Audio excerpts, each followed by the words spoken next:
The first section of this video is a movie review and other historical data. That is not for everyone. If you want to go directly to the movie, advance to the 10-minute, 20-second mark. Fred and Ginger took an 18-month break between Shall We Dance and Carefree, the longest of the series. During this break, Ginger did 3 movies, and Fred 1, and the results are surprising, especially to the modern viewer. 2 of the 3 Ginger movies made a small profit, one of which was re-released later for a much more substantial profit, and one was a financial disaster. Fred's only movie during this period was his first to lose money. Never mind trying to understand movie studio profitability statistics. Having Wonderful Time had a $42,000 gross profit. To declare a $267,000 loss, they recorded $309,000 in other costs, advertising, distribution, opening night party, or anything else they choose to reduce profitability, especially if they are sharing a percentage of the profits. These studios are notorious for their shady accounting practices. These stats are from John Mueller's comprehensive book, Astaire Dancing, The Musical Films, 1985. And the source is credited to Statistics of Feature Films, 1952, by R.D. Bender. I have yet to find that source. On June 24, 1982, 1,000 filing cabinet drawers full of scripts, musical scores, contracts, private letters, and documents from RKO General were donated to the University of California at Los Angeles' Film Archives. Maybe someday I will get comprehensive data. So what went wrong with Having Wonderful Time? I am not sure. I had previously only watched it once and was unimpressed. For this video, I watched it again with the same result. It received no awards, no recognition. This was the only Ginger movie, without Fred, which lost money between 1934 and 1957.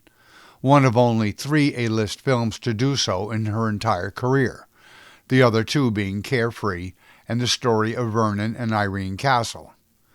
All 3 did very well at the box office, but had exorbitant cost overruns.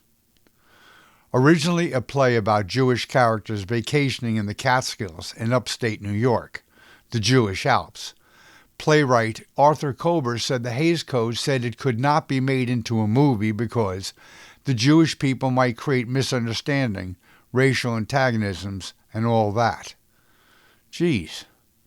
Douglas Fairbanks Jr. said the film had to be done twice because we did it as originally written with a sort of New York-Brooklyn accent, and outside of New York when we previewed it in Oklahoma or Nevada or Texas, they didn't know what we were talking about. So we had to go back and redub and redo entire scenes with a Midwestern accent. Another factor in all 3 movies was the overall downturn in the movie industry at this time. The American economy took a sharp downturn in mid-1937, lasting for 13 months through most of 1938. Industrial production declined almost 30%, and production of durable goods fell even faster. Unemployment jumped from 14.3% in May 1937 to 19% in June 1938.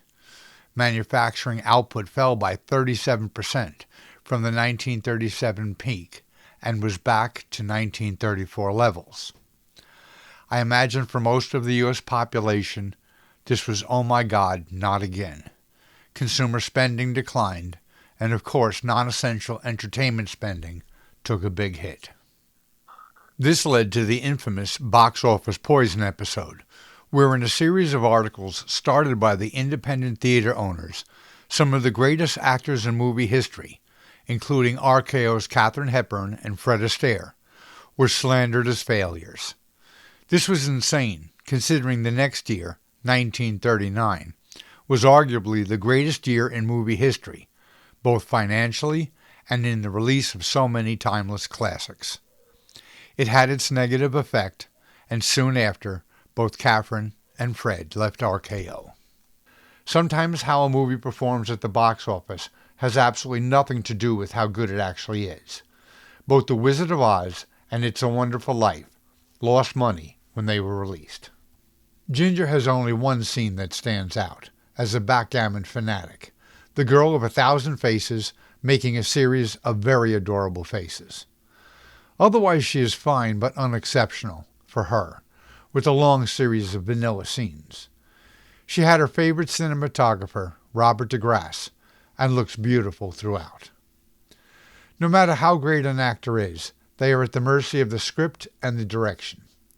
Director Alfred Santel had an unremarkable career, with his only very successful movie being The Patent Leather Kid, the fifth highest grossing movie of 1927, and Richard Barthelmess was nominated for Oscar Best Actor. The script just does not flow very well, and perhaps the constant rewrites and reshooting scenes was part of the problem. I did not like twice in this movie men boldly suggest Ginger should have sex with them. She reacts angrily the first time, and in the second just takes it in stride and politely says no. I was surprised this passed the Hays Code. Douglas Fairbanks Jr. co-starred with Ginger in this movie. He was the son of the first great action-adventure actor, Douglas Fairbanks. He had a long, respectable, if not outstanding acting career, including a few standout roles in 1925's Stella Dallas, 1931's Little Caesar, and 1939's Gunga Din. He does a fine, if unspectacular, job in this role, and again he does not have much to work with. This was Ginger's only pairing with Fairbanks, and in quotes both say their working relationship was fine. Ginger writes in her bio, though, that in later years Fairbanks insisted on referring to me as a chorus girl, and she was greatly disappointed by his view. Anyway, I knew it was a put-down. Peggy Conklin had third billing in this movie. I had never seen her in any other movie, and that is because she was a major star on Broadway and only did 5 movies. Lucille Ball, who was heavily supported by the Rogers, was finally stepping up, with 4th billing in this movie. In Ginger's previously released movie, Stage Door, she had her best role to date, and here even better, in that they finally realized screwball comedy was her strength. Her character's nickname is Screwball. This was Lucy's last movie appearance with Ginger, after having been in Roberta, Top Hat, Follow the Fleet, Stage Door, and this. Soon she had leads in B-movies, moved on to MGM, and eventually television and great fame. This was Red Skelton's first credited movie appearance, as the vacation camp social director. He does the Dunkin' Donuts skit that made him famous, as well as other comedy skits. I am not a big fan of Skelton's slapstick comedy routines, but I like him very much as an actor. There is something very charismatic in his persona. From a poor family, his father, who had been a circus clown earlier in his life, died before he was born. Skelton had to start working young. At 7 years old, the big comic star Ed Wynn bought all the newspapers Skelton was selling so he could buy a ticket to Wynn's show, and afterwards Wynn took Skelton backstage to introduce him to the rest of the cast. This experience formed Skelton's desire to be a performer.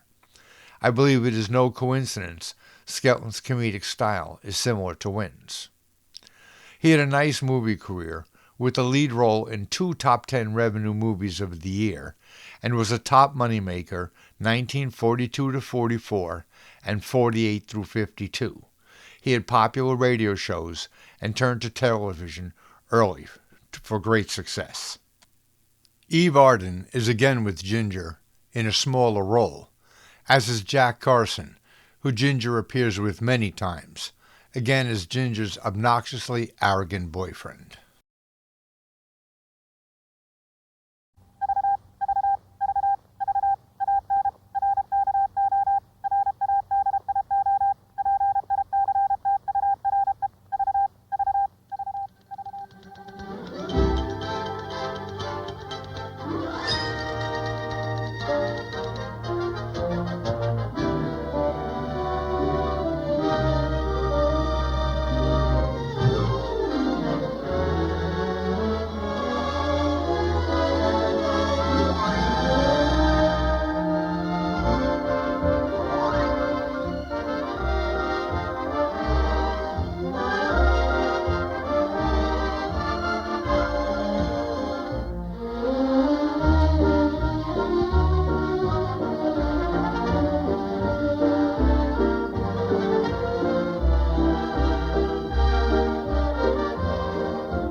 Are you lucky?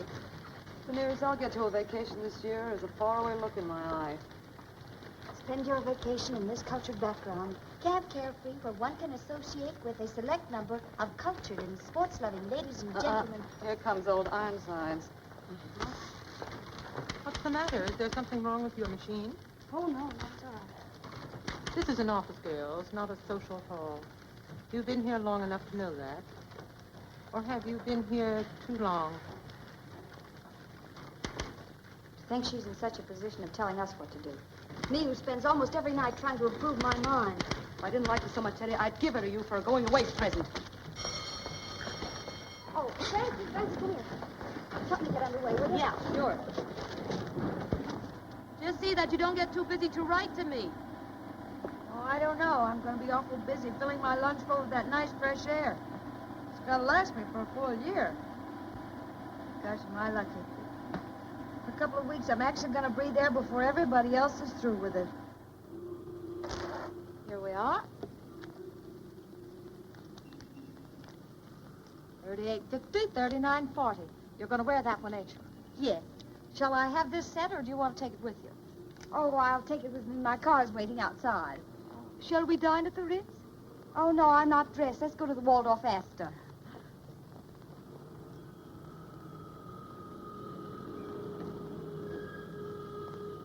This place must be getting a rep. Classy ladies like that quiet in here. They don't fool me. The talk is Park Avenue, but the accent, it's strictly the Bronx.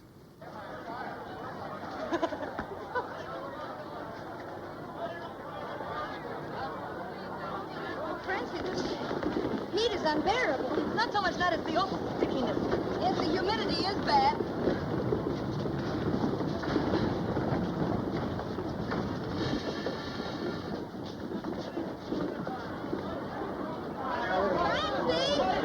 Francie! Here I am, Teddy. Can't you see what you're doing? I beg your pardon. Oh, my present. My present. I haven't even had a chance to open it yet. I only hope you like it. I told the girls. Teddy goes in for that deep stuff, I said. Oh, it's a book. Yeah. The committee said to the sales lady, we want a book for somebody who's literarily inclined. and so- Schopenhauer's essays. You haven't read it. No, but I've always wanted to. Look inside. We all wrote something.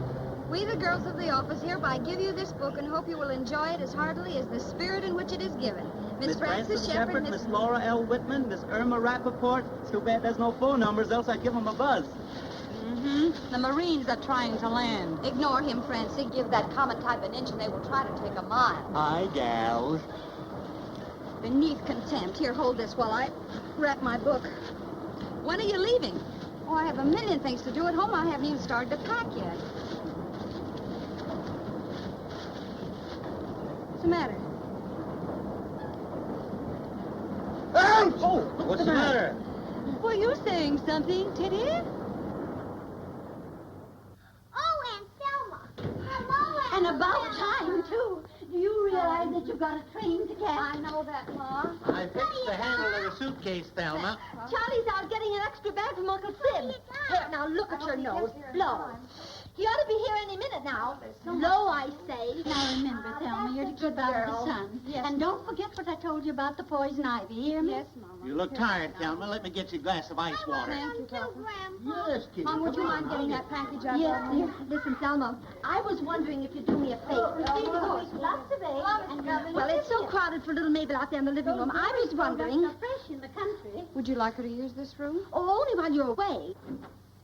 Hello, hello, hello. And about time, too. Hello, Pumpkins. Kept you so long. Oh, you know Cousin Sid and his stories of gay Paris. Boys, he got his memories. Daddy, look what Mommy hit Charlie. me. Mommy Did hit Sid me. mind very Daddy. much? Well, he said be careful of the label. You don't pick up those things every day. Come on, honey, we'll help Aunt Thelma pack. Nice Let me and get cold. that for you. There's the ice water. I'll go and make you some lettuce and tomato Oh, sandwich. never mind, Mom. It's only a few hours away. Gosh, you'd think I was going to Europe or You something. better take some heavy nighties, Thelma. It gets pretty I'm cold in the taking mountains. this, Mom. This will keep me warm. Now, listen, kid, have a good time for yourself. If there's anything you need Oh, up there. still, Daddy, I want to take your picture. Yeah, what do you want to do? Break your Aunt Thelma's camera Say, for you her? sure went to town on clothes. You must have put all your savings on your back. Clothes are a mighty good investment.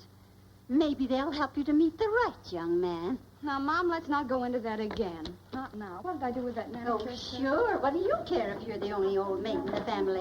You had your chances and you Just threw throw them them away. away. Oh, change the needle, Mom. That record's so old, I know it by heart. Well, it's true. If you hadn't given a certain person his walking papers... But I don't want to marry Emil Beatty. When I marry, it'll be somebody who at least has read something. Something beside the daily racing form. What do you want with this? Oh, it's I'll going to be take it, bad. I'll What is take that phoning about the baby again? I'll take it. I've got it. Hello. Phone about the baby. Oh, hello. Oh, fine, thank you. Who is it? It's him. Speak of the devil, he sure to appear. Just a minute. Ma wants to... Hello there, stranger. Thelma? Why, she was just talking about you. Just hold the wire a minute and I'll get her for you. Great time for that guy to call up. Thelma, dear. Thelma. Yes, Mom. Telephone. You haven't got much time, kid. Well, I'm all packed. I'll get your bag. Who is it? Oh, no. We just called to say goodbye. But that's over and done with, Mama. No harm in saying goodbye. You're going to miss that train. Oh, Mother, why didn't you tell him she'd gone? All right. Hello, Emil. Oh, I'm fine, thank you. Well, here I am again. You know, I don't give up so easy, Teddy. If I gave up easy, I wouldn't have a business of my own. Hey, Stooge. Close that door. Tell him you're glad he called. I'm glad you called. Nothing. Just call up to hope you have a wonderful time on your vacation. Well, how did you know I was leaving? Oh, I see. Say, these are pretty heavy. I better get a taxi. Open that door, will you? I know. Thelma's on the telephone. Well, I'll be gone for 2 weeks, and when I get back, I'll be awfully busy. So Tell him you'll drop him a line. yes, for 2 weeks. I'll be back in Charlie's 2 got a weeks. taxi and then- downstairs. You better hurry. Well, I've seen a lot of girls lately, but they don't appeal to me the way you do. Of course, I could have my pick, but you know the one I want. Well, I'm sorry, Emil, but I've got to hang up. Goodbye. Goodbye. Mom, have you ever... Well, you certainly picked a fine time to call. Well, then we can produce a steak now. Now, we have all upset. How's Aunt Thelma find her purse there? Now say goodbye to Aunt Thelma, darling. Now don't forget to write to me every day. Careful of the lake, Thelma. Don't go standing up in canoes. Aunt Thelma has a picture taken her money. What? Oh, speak you. Sure you don't get sunburned, Thelma.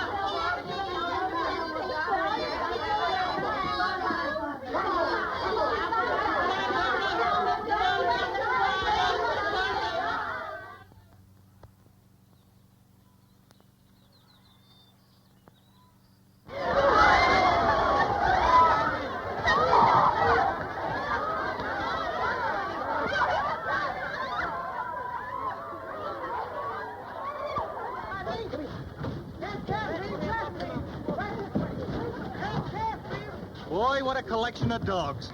They ought to put muzzles on them. They're like cannibals, all painted and looking for a white man. Every time I see one of those headhunters, my scalp itches. You better watch out, Shrimpo. They'll have you speared. You may not be much, but you do wear pants. Thank you. All right, fellows, come on, let's get going. Chick ain't here. The tin can is, he can drive that. Come on, get going. Okay.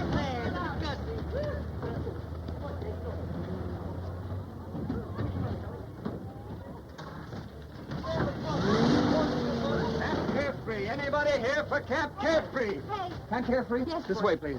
I happen to have some bags. Can I get somebody to help me? Sure, I'll help you. Take care of my tennis racket. Yeah. Mind this black valise on account of the handle. Yeah. Never mind, Okay. I'll carry this. I presume this is your first trip to camp, huh? You'll like our camp. I mean, you'll like the physical aspect. Oh. Well, if you keep your eyes open and stop bothering about physical aspects, this wouldn't have happened. I'm awfully sorry. Never mind, I'll take care of it. I suggest you kindly curb your temper.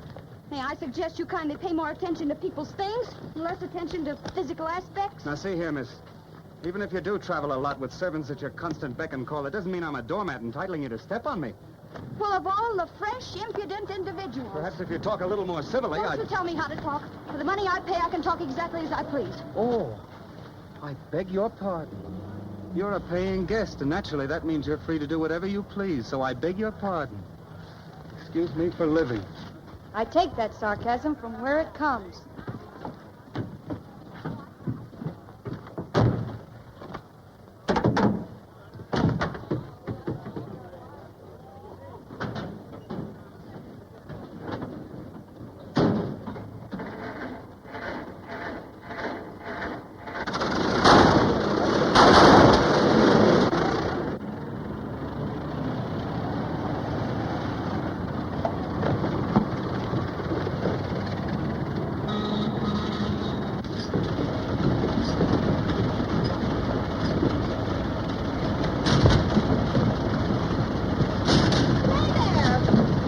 to shake it up. Absolutely necessary. Don't blame me. I didn't make the roads. Well, if this is some sort of a joke, I fail to see the humor of it. Listen.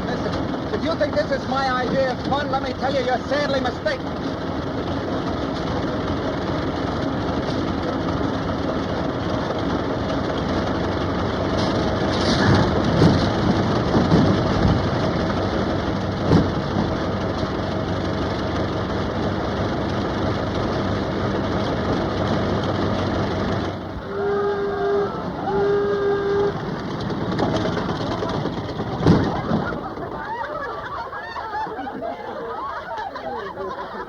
Welcome to Camp Carefree.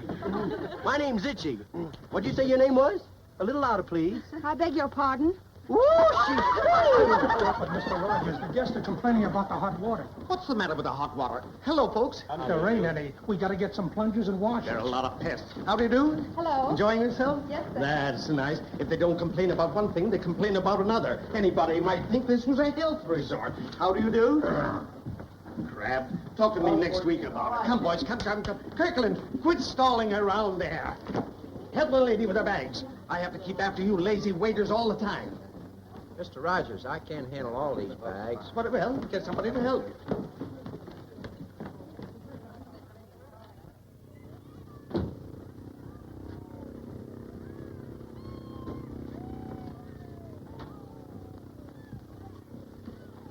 I'm sorry about what happened at the station. Maybe I did say something I shouldn't have, and... Maybe. That's rich. All right, then I said something I shouldn't have said. Are you satisfied?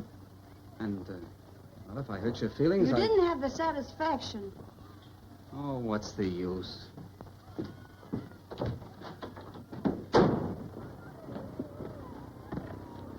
No, Mike. Dick. Oh, Your friend's in there, Faye. Oh, it's Teddy. Very superior young lady, isn't she? What do you mean, superior? Well, I made some innocent comment to her about the scenery. She was all alone. I was trying to be friendly. You should see the way she flew off the handle. Oh, I guess she was upset because I didn't show up. Come on, Matt. If she wants to pick on something, tell her to get a harp. Teddy, darling. Oh, a fine place you recommended. Teddy, I want you to meet Maxwell Pangborn, the boy I wrote you about. Come here, Mac. This is Miss Teddy Shaw, my girlfriend. Very pleased to meet you. How do you do? Does everybody here insult you left and right? That lipstick where I kissed you. Say, I'm so surprised about Chick. Who's Chick? The fellow you had the fuss with? He's a very polite fella, ordinarily. Dope. Chick's a college grad. He must have studied how to be rude. Of all the fresh things... He was only trying to be sociable. After all... At the seashore, the porters don't act that way. Do they, Faye? Chick's a waiter, not a porter. And they're like us. They have to pay for their jobs. Well, waiter or no waiter, he said some exceedingly fresh things. Oh! I better get out of here. See you later. Surely. Oh, for heaven's sakes, Faye Coleman, you might at least inform a person when you have mixed company in the bungalow. I didn't know you were in there. I want you to meet my girlfriend, Miss Teddy Shaw. Delighted, I'm sure. Honestly, it's most aggravating to have people intrude on your privacy, especially when you have nothing gone. You know something? I have half a mind to pack up and leave. And let him keep the deposit. Teddy. Well, frankly, Faye, this isn't at all what I expected. Semi-private bungalows, the little booklet said. And look, 4 in a room. Was just like living at home with Mama and Papa and my brother Charlie and his family. I purposely came here to get away from all that. Teddy, you'll simply adore it once you get used to it. I never saw such funny-looking people. Hiya, Slavies. Hello, Casanova. Why weren't you at the station? Oh, P.U. had me polishing brass. Say, I saw what you landed today. Not bad. Not bad. Don't you ever look at their faces? I wish we'd got a pretty day. You can have the pretty dames. I'll take the dogs. They're at least grateful when you show them a little attention. And come across with the tips, too. Say, Chick, the one you hauled in didn't look so bad either. Yeah, a little too rich for my blood. I told her off. If you don't look out, you're going to wind up behind the 8-ball with your tips, Chick. And you need them. May I? They're just my impressions of the camp. Listen, Maxine, there ain't no Jay and Gorgeous. No kidding. Well, the people I'm sending them to will know the difference anyway. Oh, Miriam. See you later. So will I. Hey, Miriam, I want you to meet Teddy, my girlfriend. Tell you this is Miriam. She's in our bunk. Glad to meet you. Likewise, gee whiz. What's the matter? I make a horseback day with Buzzy Armbruster, and off he goes hiking. Guess who with? Mrs. Bowles. Mrs. Bowles? The divorcee with those tight-fitting sweaters. She's got the cutest baby Donald. It's a boy. You have? Oh, not me, Mrs. Bowles. You ought to see the way she pesters Buzzy. She had to hear all about his stores. Oh, he's got 2 hat stores, and it's that a business. Every winter off he goes to Paris, France. How's he actually? Let's see. Oh, sure, every winter regular like clockwork. Believe me, I'd like to go to Europe. Of course, I don't know the language, but after all, I can always pick it up. Hey, I bet Mrs. Bowles talks his language. Oh, well, that's what you got to put up with here at camp. You meet a nice, serious-type fellow, and along comes some flighty divorcee. Believe you me, I'm going to give that mug a mighty good piece of my mind. Buzzy! After all, it's Dear Buzzy Armbruster, do you realize we had a horseback day to go riding? I was too tired. I wasn't in the mood. All right, I didn't keep it. What about it? Well, nothing about it. Why don't you go home? Your clock needs winding. Oh, my goodness. Just look at my little Buzzykins get sore.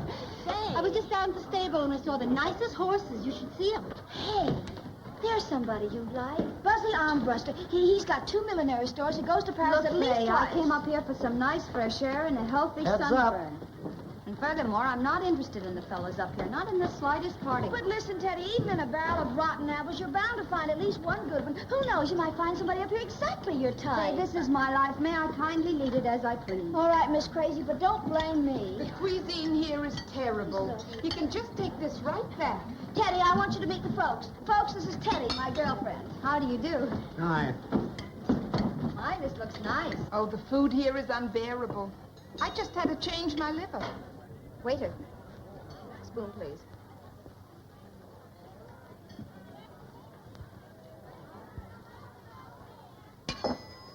Woo! Oh, yes, Tuckers, how's everything? Hello. Oh, boy, you look like a stoplight. Where have you been? Woo! Our social director.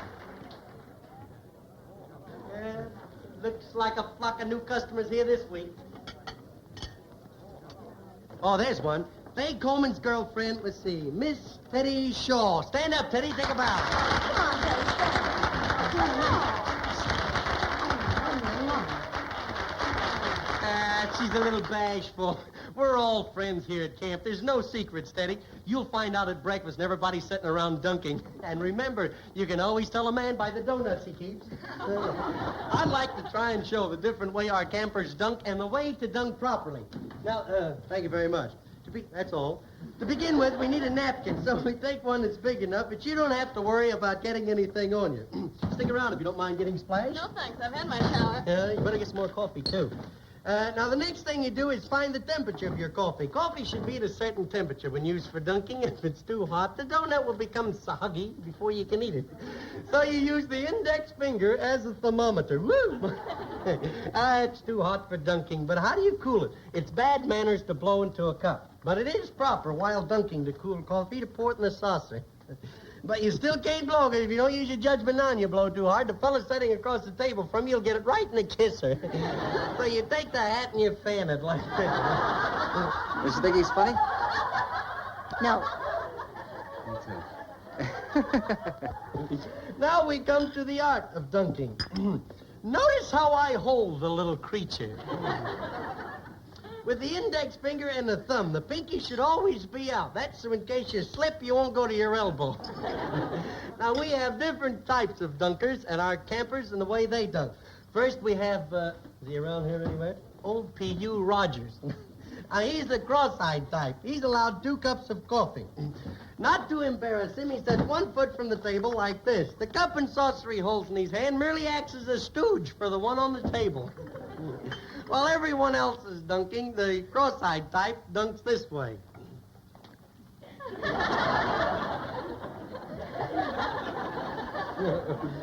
Then we have... Pardon me while I rinse that last baby down. Whew, I like weak coffee, but that stuff's helpless. Then we have Henrietta. She is the society dunker. A debutante. You know what a debutante is? That's an old maid who overdid it. Now, they use a little more finesse with a knife and a fork. Not because they want to, but because they want to show off. They use a fork and dunk this way. Very high class, very ritzy. Then we have Mr. G. He is the sneaker type. Now, a sneaker is the lowest type of all dunkers. Tell you the truth, I'm ashamed to do it. You pardon me, Mr. G. They sit around with a cup and saucer like this when no one's looking, they dunk.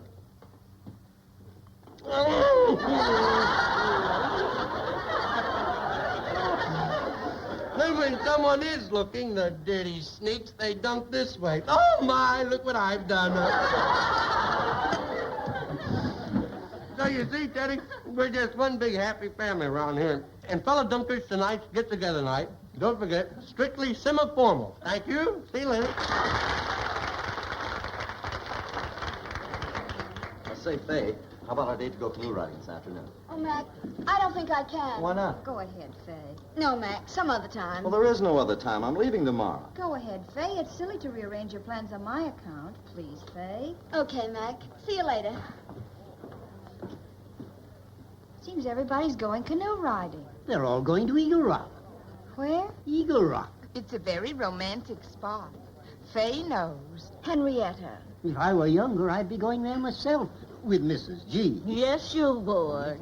It's really very pretty at night, with the moon shining down. And a fella's arm around your waist. And the smell of pine fills the air. And pretty soon you'll be there. I beg your pardon? An attractive girl like you'll soon find someone. Maybe a camper or even one of the waiters. Would you mind passing me some of that water, please? Surely. Thank you. The waiters are a mighty nice lot, you know. College boys. You take Chick here, a lawyer, and a mighty smart young man. All right, Mr. G, all right. I wish this man would drop the subject. Maybe I can fix it and you two can be honeymooners next year. Mr. G, can't you see you're embarrassing my girlfriend? Well, Chick's a mighty smart young man, even though he's not making a steady income at present. You do me a great favor, Mr. G, if you'll please keep quiet. How dare you talk that way to Mr. Will you G? please keep out of my affairs? What's this? What's going on here? The idea of a refined boy insulting Mr. G. Why, I never heard such impertinence. I beg your pardon, but with all due respect to this gentleman here, it wasn't the waiter's fault. Don't bother about me, please. Well, I was only trying to... Teddy. If you're expecting a tip from me, young keep man, your tip shut up. Just for that, you're fined 50 cents. Why 50? Why not $1? Maybe I will if you don't shut up. Okay, $5, $10. Who cares? Keep it up and I'll report you to Mr. Rogers. The idea of his talking so fresh. Ah, who can eat now? My first impression of you was something indescribably new. I stood there looking at you, smiling at me. If you had stepped right out of heaven, it wouldn't surprise me more. Oh, me. Well, better pick a couple of those wallflowers and get busy. Not me. My dogs are eating their way right through my shoes. You better get busy. The boss hears one more beef about you. Your Camp Carefree will be a memory. What a memory. I'm the guy who was going to go swimming in the lake every morning and play tennis every day. That's what Mr. Rogers promised us. I haven't seen that lake in weeks. Your Miss Fay is a fine girlfriend. Well, she's probably somewheres with Mac. That's what I mean. A real girlfriend wouldn't desert you on your first night. Excuse me. Well, if I wasn't able to take care of myself, she'd be here with me. Why shouldn't she be with Mac? It's his last night here. His last night. My goodness, you'd think he was going to be executed in the morning. This is the entrance. All day we carry food to these dames so they'll be strong enough to keep us up all night dancing so they can work up an appetite for an early breakfast. It's a vicious circle. Waiter by day, gigolo by night. I'm a truckin'. Oh, when there's Peaches, come on, Peaches, you promised me. Peaches, what's that thing made? I ain't seen that for her since I took that little girl here. Excuse me.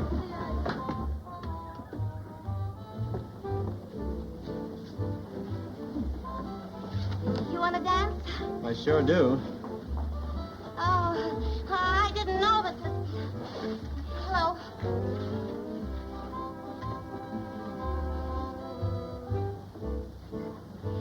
You wanna? No.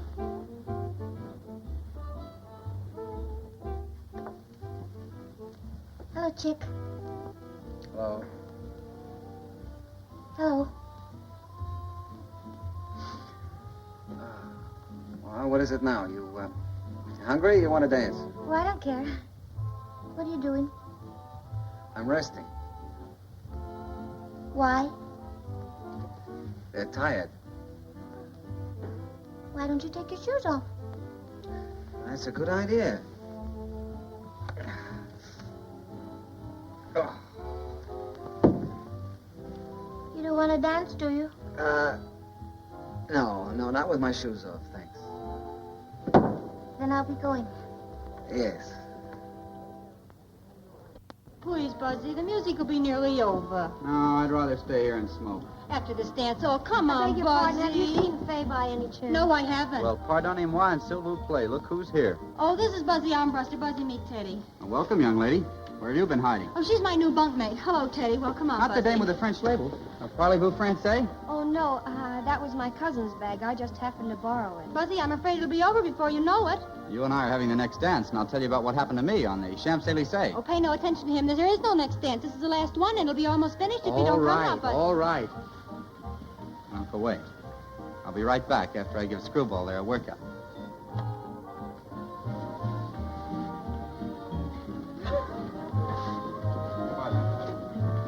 Honestly, you must get a lot of pleasure out of making me feel unnecessary. Oh, button the lip and give me the body. Kirkland, what are you doing? I'm resting. Why? They're tired. Kirkland, do you realize that many of our young lady guests are standing in there waiting for dances? Yeah, I know, but they're tired. Put on your shoes and get to work, or I'll tell the boss. Gus, come here. Go away. Well, we'll see about this. Mr. Rogers. Tattletale, tattletale, Kirkland's got his shoes off. You ought to get rid of him, P.U. That Kirkland's a pretty wise guy. What's he been doing? That's it. He's been doing nothing. Isn't he in there dancing? He is not. Where did you see him last? I saw him on the porch. Well, I'll look into this.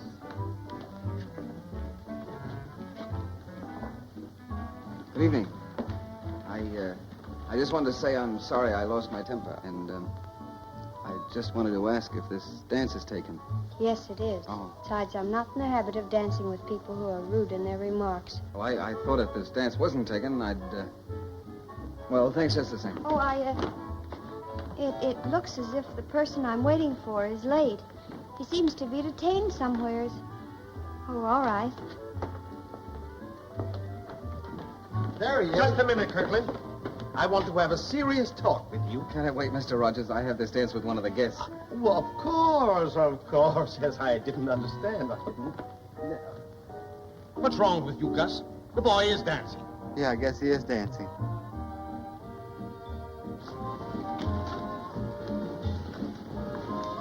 The floor seems a little crowded, doesn't it? Perhaps the floor wouldn't seem so crowded if you tie your shoelaces. Oh, I'm sorry. Oh, excuse me. Nice step on your arm. Where'll he keep doing He must have had jumping beans for dinner. I'll be right back. It's a fine time to exercise. Wait for me. Right, yeah, we're all set. Is that the latest style in dancing? Is what the latest style in dancing, may I ask? Going around with your shoelaces untied. Hey, Chick, did you drop this? He's gonna hang it over the fireplace. Don't you think it's just a little too early for Christmas, Chick? Your hose seem to be every place but on your feet. Yeah, well, I suppose it is a little unusual. The sock, I mean. Unusual hardly expresses the situation. Nighty-night. May I say that you're a very graceful dancer? Considering it's a camp, it's a very nice orchestra. How about a little liquid refreshment, Shrimpo? All right, you can buy me a double scotch. What, no soda? No, soda always gives me a headache.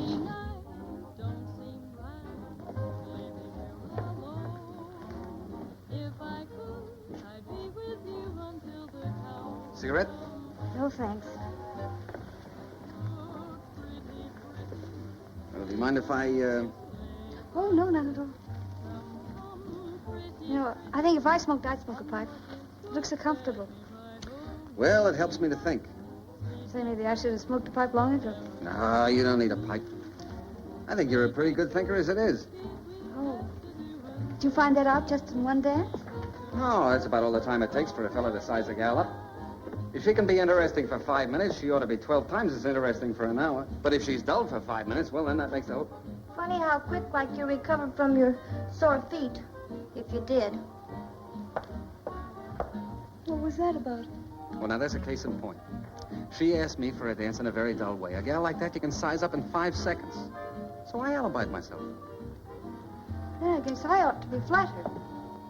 Because you asked me to dance.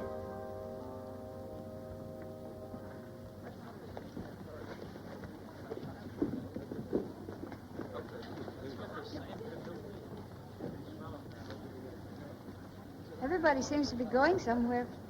Yes, Eagle Rock. Sort of a sweetheart's paradise. Is it pretty? I wouldn't know. Oh. They turn them out at midnight. Well, I can take a hint. I guess I'll go to bed. Oh, now, wait a minute. There's a beautiful moon. I'm afraid my 5 minutes are up, and I don't want to spoil a good impression. Yeah, but if you leave now, you spoil a beautiful moon. I don't think I could do that.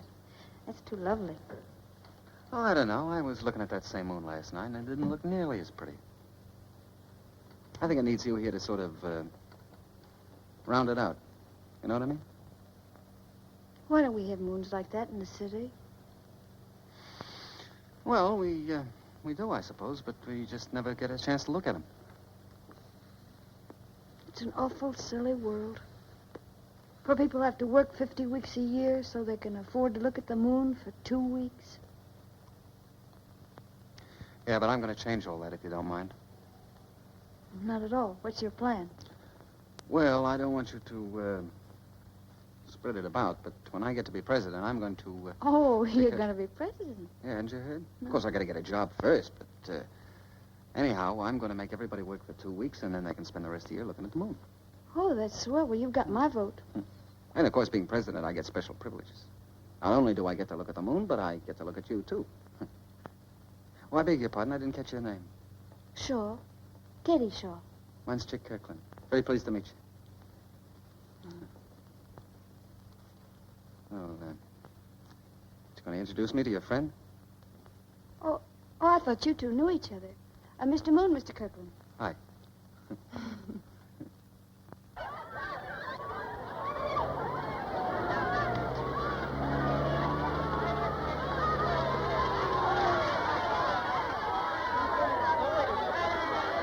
You know that hungry mob on that bus. Right this way, folks, right this way. But don't everybody be in a hurry to get inside. Folks, there's a fresh batch of suckers. Suckers meet the folks. Hello, Itchy. Oh, hello. Welcome to Camp Carefree, where thousands come every year for the change and the rest. The waiters get the change and the camp gets the rest. Hey, what time's the balloon go up? Hello, Itchy's my name. My name's Mel. Well, it was Mel. From now on, it's Tubba. Folks, I want you to meet Tubba. Did you meet Tubba? My, don't they look sweet together? But I don't want to be together. I'd rather be single until I get married. Yeah, wouldn't be surprised. Hello, honey. Hello. Itchy's my name. Here's Scratch. Oh, you fresh thing. I'm a fresh. Oh, be very careful going up these stairs, folks. They're very tricky. Now, me being an old expert on steps, I'd like to try and show you how our different guests walk up and down the stairs. First, we have a fellow who's just returned from a horseback ride for the first time. Never been on a horseback ride. Then we have P.U. Rogers, the owner of the camp. He's nearsighted, and he walks downstairs this way. Rogers. Then we have the camp's Romeo. Very peppy sort of a fellow. Usually takes 2 steps at a time. Very high class. Now, the same fellow one day sees a very beautiful girl, wants to make an impression with her, and he takes 3 steps at a time, you know. Then we have a fellow who's just coming out of the canteen. By the way, don't forget our canteen, and we got a bartender over there. I'm telling you, he's marvelous. When you go in, ask for the Itchy Special. 2 drinks and you go bear hunting with a buggy whip. The fellow coming out of the canteen just finished about 9 quarts of gin. Woo!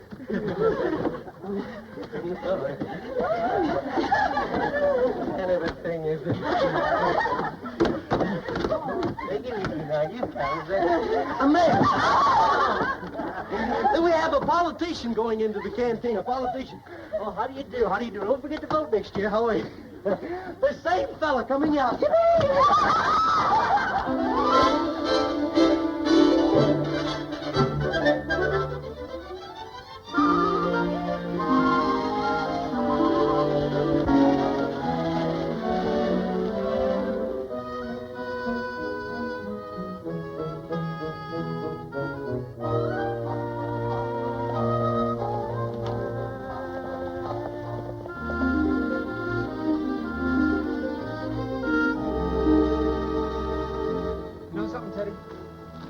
The more I see of you, the more goofy I get. And right now, I'm overwhelmed with goofiness. You make me feel like some disease. You've known me only 6 days and you're overwhelmed with goofiness. Evidently, you're unaware that time in the country is different from time in the city. And 6 days at camp is equivalent to 6 months in New York. In other words, I came here August 1st and have been here for 6 days, and now it's February, right? Right. Well, time does fly, huh? What have you been doing for the past 6 months? Well, I've been studying you. Quite a student, huh? Yeah. And what have you discovered? Well, I discovered that you're very pretty. And how many months did that take? Oh, I found that out first time I met you. And from then on, I took up my time by finding out how sweet, how bright, how charming, and how everything else you were. I'm not right, Chick. Really, I'm not. Well, then you certainly had me fooled. Chick, I'm a bluff. And what's more, I know it. You don't know anything about this subject. You've never studied it the way I have. Oh, yes, I have. I know myself very well. And when you come right down to it, I'm exactly like those other hillbillies from the Bronx. Now, do you think for one Oh, minute I didn't that say my mind was bad. I just thought I'd develop it. Gee, I wish I could have gone to college. Well, I went to college. Now I can't even get a job as a relief investigator at 25 smackers a week. Too many other lawyers ahead of me. And now you're kicking. Oh, I know. I'm just a silly kid crying for the moon. Why do you want to cry for something that's already yours? Tell me. What has anybody got that we haven't? Well, they've got automobiles to ride in instead of subways and... You wouldn't swap being you for all the streamlined cars in the world. Now, would you?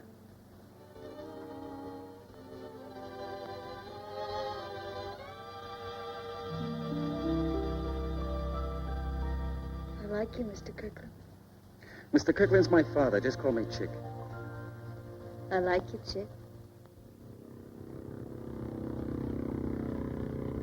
This is a camp, not a lunatic asylum. I haven't lost my mind, at least not yet. What do I want with 100 lanterns? They were ordered. He ordered them. Listen, this man is a nut. He's not responsible, see? Cancel the order. You can't do that, boss. Everybody's preparing for a Japanese fiesta tonight. I'm afraid it's too late, Mr. Rogers. You've got most of the stuff up. I'll have him yanked down. I'll tear him down myself. Here. Oh, wait a minute, boss.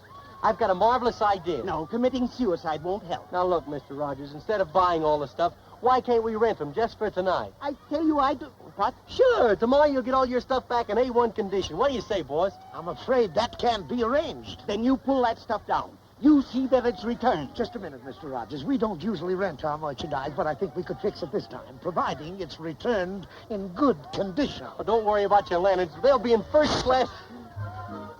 Goodbye.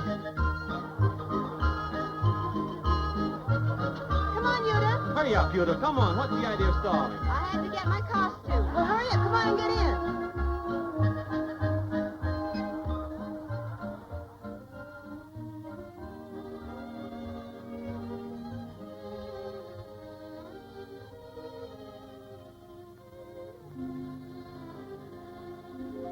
We better be getting back to the party.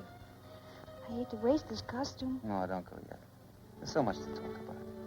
This is your last night, Teddy. Yes, sir, your last night. Yeah, I know.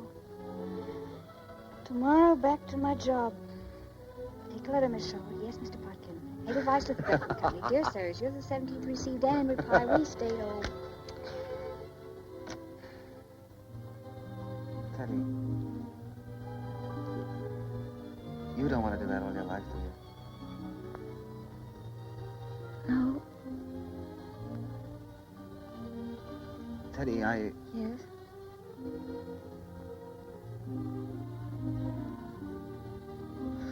Well, it certainly has been a grand 2 weeks, hasn't it? Sure has. What with the moon and the stars and you.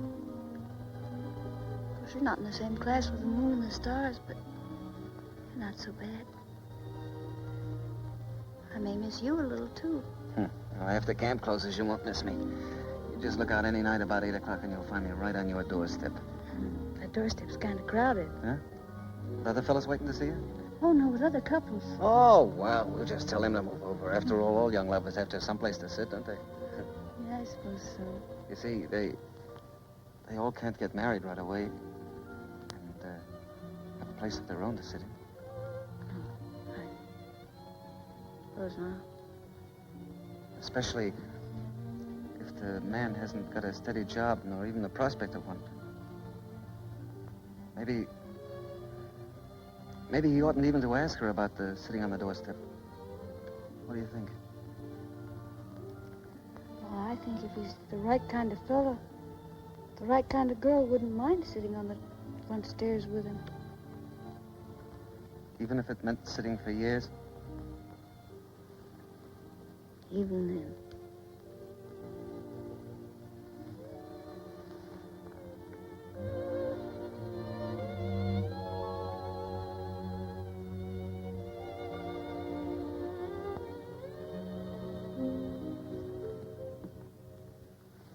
What's wrong, Chick? What's wrong?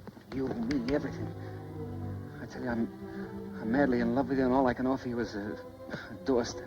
Oh, but I said I'd take the doorstep, didn't I? Doorsteps are for old people to sit on. We're young, Teddy. We're young.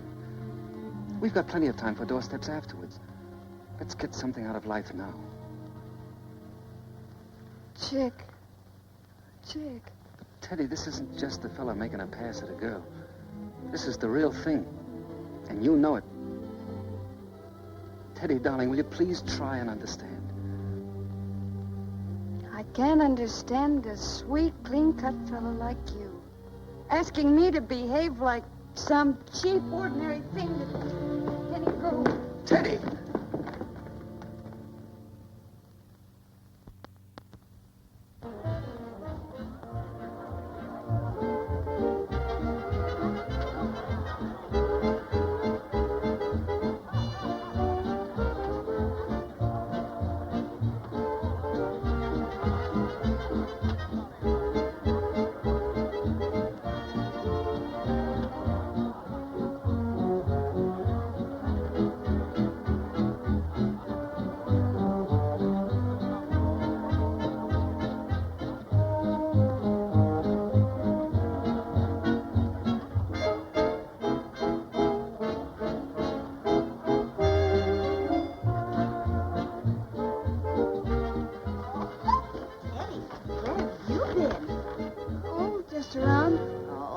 Maybe you were over at Eagle Rock.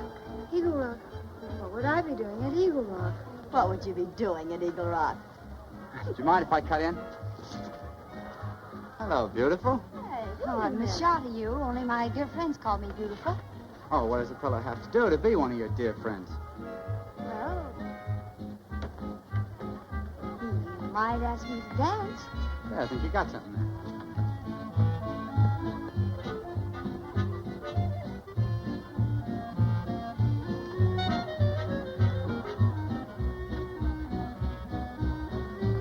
Last night here, no kidding?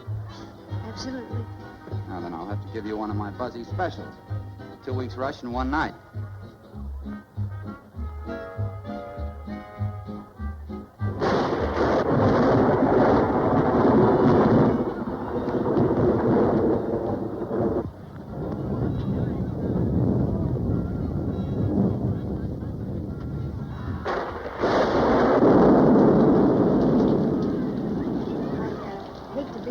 But I think it's raining.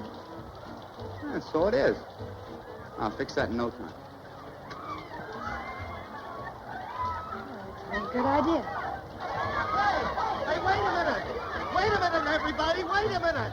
We're going to have a nice little party in one of the cabins. Whose cabin?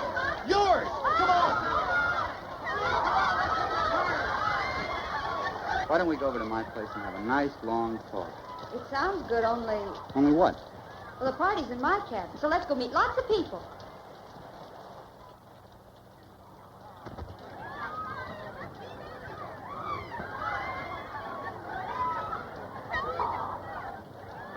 Hello, Chickie. What are you sitting out here in the rain for? Oh, I'm waiting for somebody. Here are all those prominent people you wanted to meet. There's good old Screwball. Well, come on in and dance. We're waiting for the same people. No, I'm waiting for Teddy, honest. Well, so am I. She's with Buzzy. Buzzy, is that invitation of yours still open? I don't get you. Well, couldn't we continue this with a little more privacy? I don't like crowds after all. Oh, boy, oh, boy, oh, boy. Here. Oh, thanks. You're having a good time. You've certainly got a great poker face. Oh, sure, I'm having a good time. Oh, can't you even pretend? I'll have you know I'm not enjoying this any more than you are. After all, this is our cabin. I came up here for a rest. Won't you? Oh, I'm charmed. Oh, my, isn't this a nice place? Do you have it all alone? Costs me 40 smackers a week, but I like privacy. Gee, I wish I had a place like this all to myself. Well, if that's all you want. How about a drink? Get the rain out of your system. I've got some grand scotch. Oh, I don't drink. You mean it? Oh, it's just that I don't like it, that's all. But I will have a glass of that ginger ale if you don't mind. Oh, just as you like. After all, that's cheaper.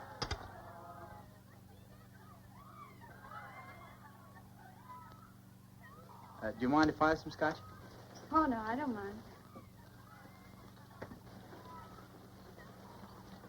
I'm sorry I haven't got any straws. Well, here's to the prettiest girl in camp.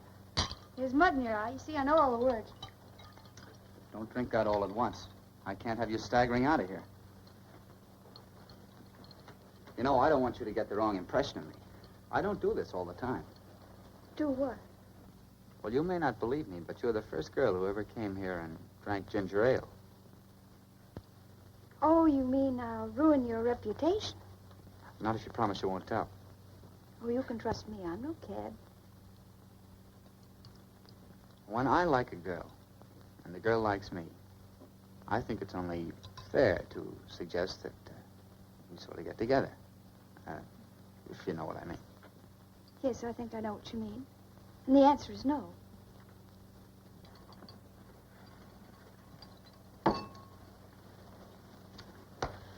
Now, do I have to go? Oh, no, gosh, no hard feelings. I just thought I'd ask. Well, I just thought I'd answer. Well, now that we've got that out of the way, maybe you play backgammon. Do I? Oh, well, I'll beat the tar out of you.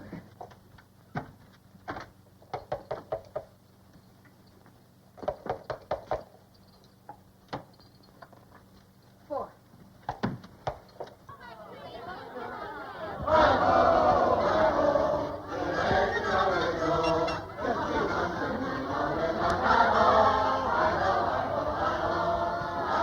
Here, take this. You need thawing out. I don't care if she never showed up. Yeah, sure. And baloney. You think anything could have happened to her? Well, what do you mean? Well, she might have got lost in the rain, or she might have drowned, or something like that. Well, if that's all that happened to her, you don't have to worry. Well, what else could happen to her? She was with Buzzy, wasn't she? Anything could happen. He probably took her over to his bunk. Oh, not Teddy. She wouldn't go to a fella's bunk alone. Oh, yeah? Well, you don't know Buzzy. I used to think I wouldn't do that either. Yeah, but even if she went, she wouldn't be going. Well, yes, she would.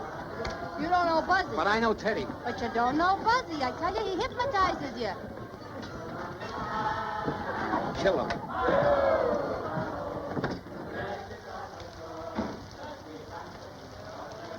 Just a minute, Kirkland. There's something I... Get out of my way. Let me talk.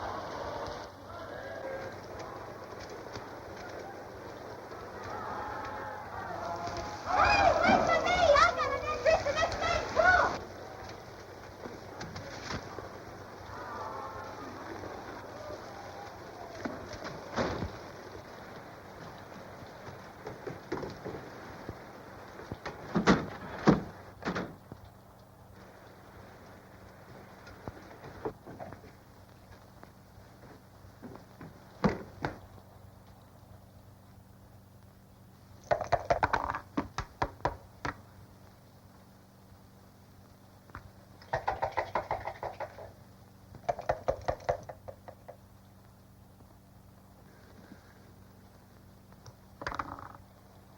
Hello, chick.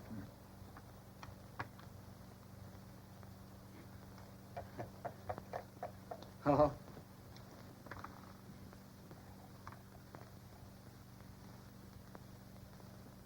Can I help you? No, thanks.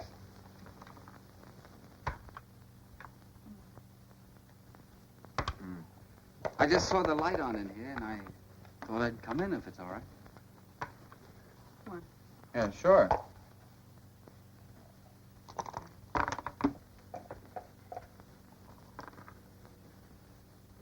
You too.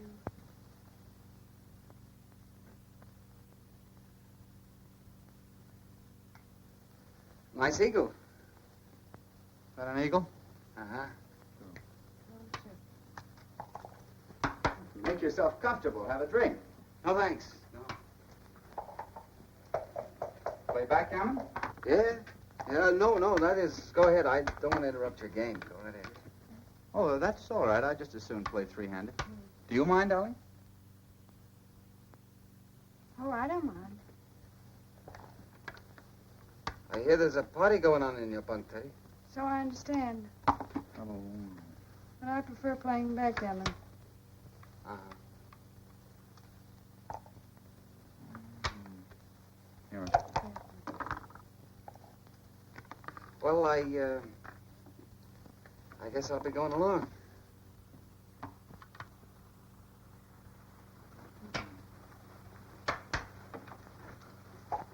Maybe I'll see you later, Teddy. I may be late. Don't wait up for me. Did you save her? Well, good night.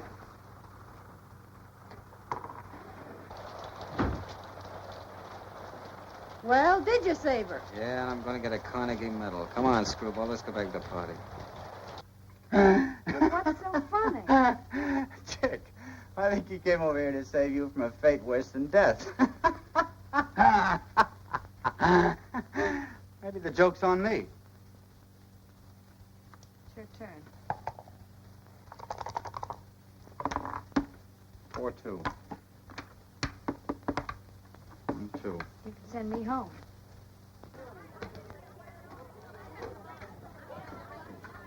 Oh, there they go again. I don't want to go in there. Oh, well, I'm going inside and have some fun.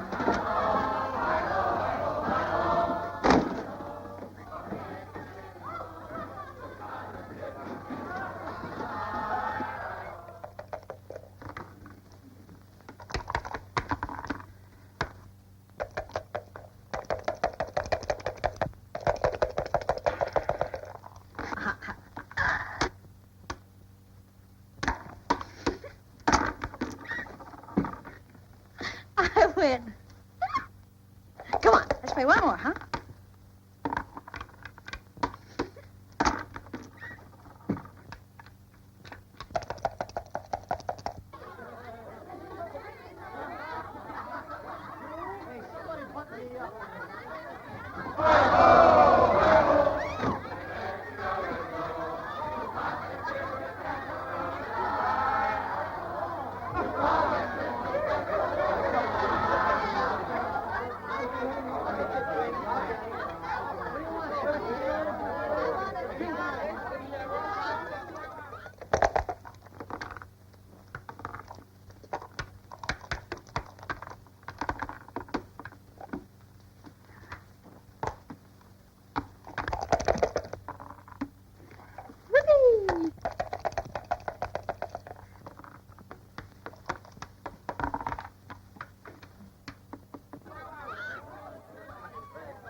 Pardon me.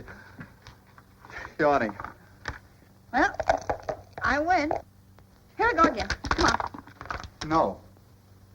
No. It's been a great evening, but it's getting late. And what do you say I take you home? Oh, no. Come on. Just one more game. No. One more.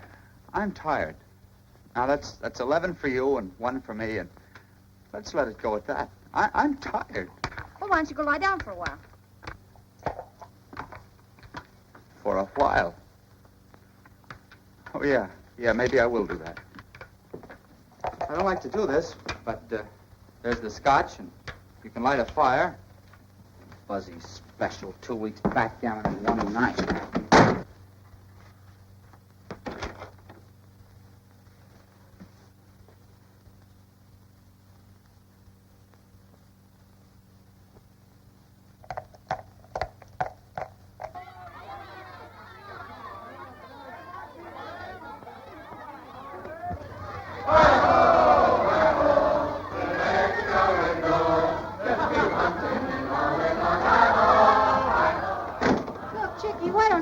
Maybe if you start, some of the others will follow. I'm tired. I got something to say to him. Well, write her a letter, will you?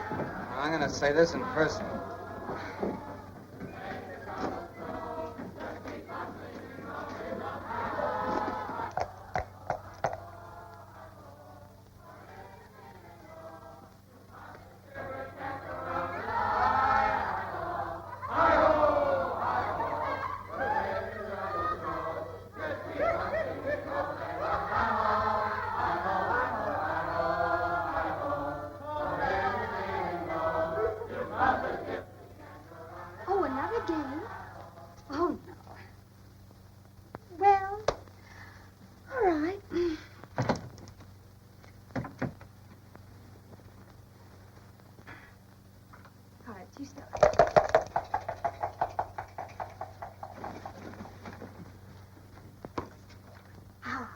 Double sixes.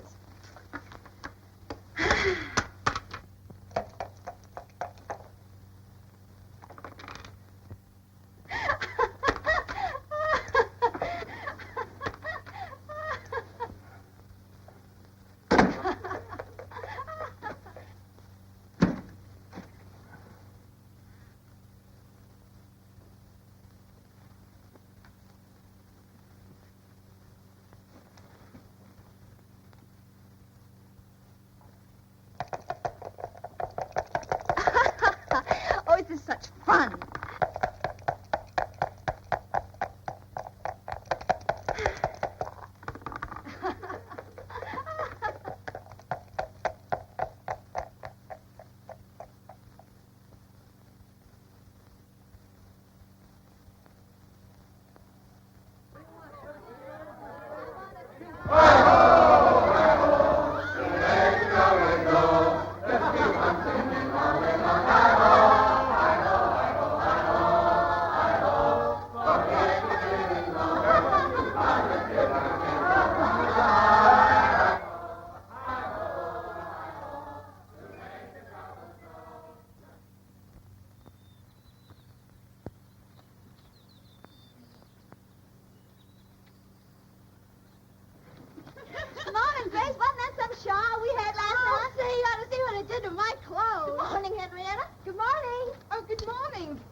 Good morning.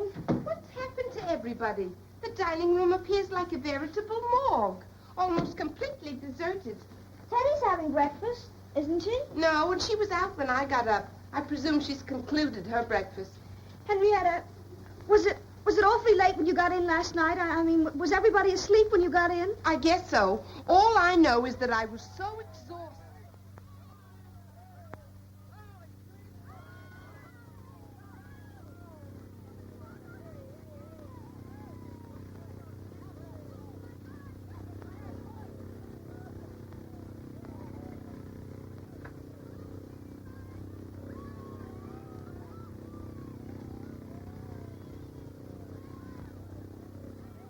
For heaven's sake! What's the matter? Fuzzy, he must have been up hours ago. A female Dracula, that's what you are. Gosh, did you frighten me? Miriam, you're positively raucous. Listen, after working on him for 2 weeks, I'd certainly hate to lose him now. I think I'll give my suit a little brushing. At what hour are you departing? I planned on taking the afternoon bus. I've still got lunch coming to me. I only hope nobody's dated him up on my back. It's going to seem funny getting back into city clothes. Hey, did you say something? I just said par my back. Oh, surely. Gee whiz, I look like a nervous wreck. See you later.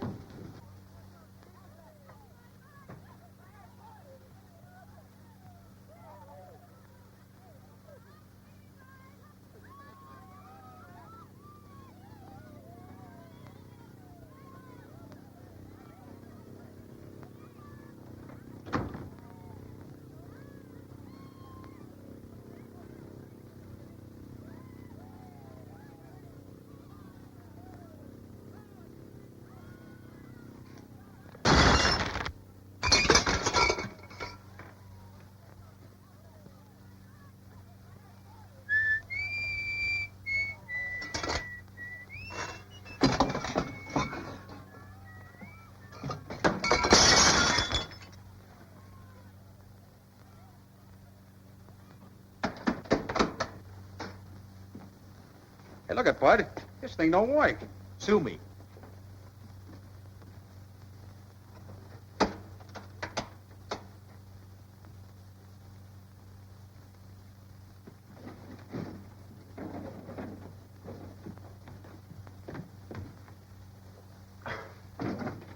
Oh, stranger. Why, Emo Beatty. Kind of surprised, eh? Yes. Oh, what are you doing here? Yeah, just motored up to drive you home, save you a long train ride. Oh, well, I've sort of promised a couple of the girls that I'd go back on the train with them. Well, now, wait a minute. If you're going to take that attitude, I'm going to be sorry I come up. After all, there's a lot of guys who wouldn't leave their business just to do a favor for a dame. Yes, I do appreciate it, Emo, but I... Oh, Emo Beatty, you darling. You must think I'm about the most ungrateful girl in the world. Have you had something to eat? Don't you want to have some breakfast with me? Yeah, sure. Yeah, sure. See, I bought a new car. $1,100. Rides like you're floating on air. Oh, that sounds great. Hey, wait it.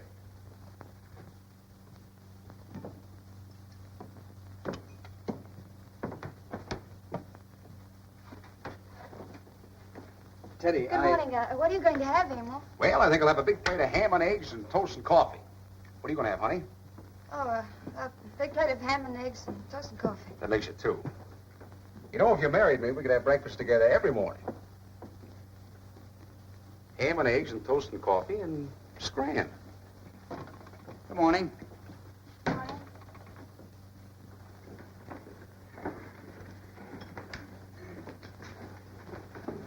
Hello, Screwball. I said hello. I heard you. Now, look, if you want to start an argument, I'll change my table. I can't stand arguments at breakfast. Hello, Kid Galahad. Hello. Say, did you throw a rock at me this morning? If I had anything to throw at you, it'd be a fist, not a rock. If he knew about last night, he'd mangle you. What about last night? Teddy Shaw spent all last night in your cabin, that's what. Don't be silly. I know whereof I speak. I saw her sneaking out of your place at 7 o'clock this morning, still in that Chinese costume. You know who threw that rock at you? I did. Oh, so you threw it, eh? Yeah, well, go ahead and hit me. It's the truth. I saw Teddy coming out of your cabin, and you know it. All right. So she stayed in my cabin. So what of it? What of it, eh?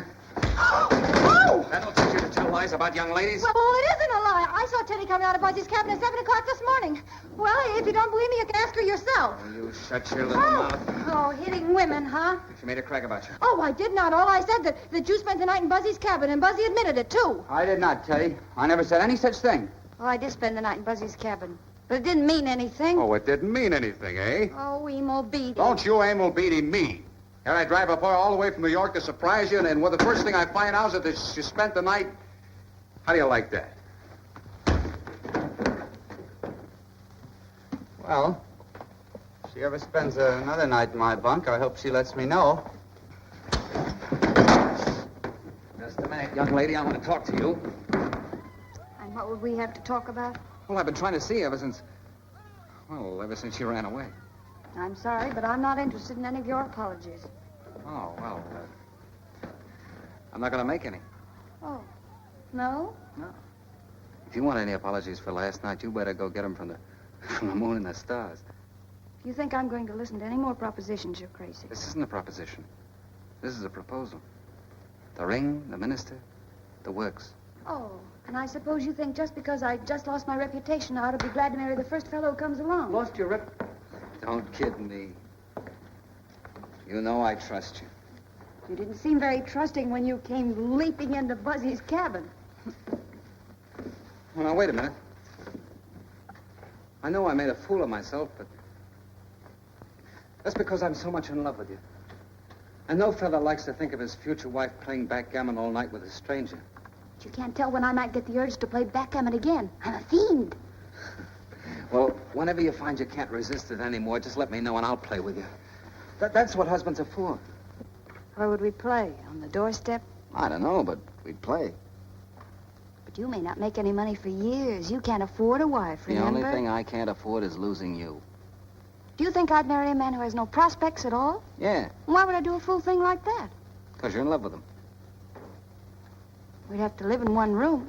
What of it? Wouldn't even be able to afford any furniture. The only thing we need is a backgammon board. We can buy one of those on time. Chick. Yeah? I've got a backgammon board.